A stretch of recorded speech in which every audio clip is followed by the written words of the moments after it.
Okay, boys and girls, we're going to begin talking about food webs. And in order to do that, we're going to back to the beginning and talk about organisms and then food chains, and then we will eventually figure out how that becomes a web. So let's go back and talk about organisms. An organism is any living thing. And organisms are divided into two parts. You have producers. Producers create their own energy, and you have consumers. Consumers eat to get energy. So think of a producer as a plant. A plant produces its own food from the energy from the sun. So it is a producer. It produces its energy.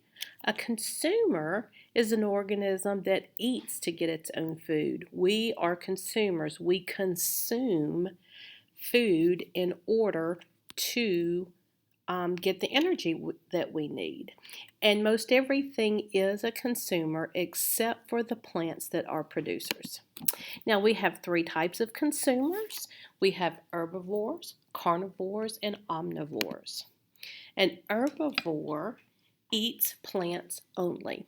And I like to look at the first three letters, H-E-R-B. And that means that is the word herb. An herb is a plant that people grow in order to add spice to their food. So if an herb is a plant, then an herbivore is an animal or organism that eats plants only. Omnivores eat both. They eat plants and animals. So I usually take the word omnivore, and above that O, I write the letter B. And then underneath the O, I write a T and an H so that I form the word both. And that helps me to remember that omnivores eat both plants and animals. We also have carnivores. Carnivores only eat meat or other animals. So the big C in carnivore, I usually put some jagged teeth on that C and make it look like an open mouth. And in order to eat animals, you have to have those jagged teeth. So a carnivore is something that eats animals only. A new word for you is decomposer. A decomposer is an organism that breaks, or something that breaks down organisms and returns the nutrients to the soil. And some examples of those would be worms and ants and mushrooms.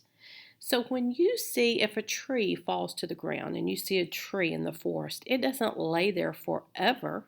Eventually that tree starts rotting or decomposing. To decompose means to rot.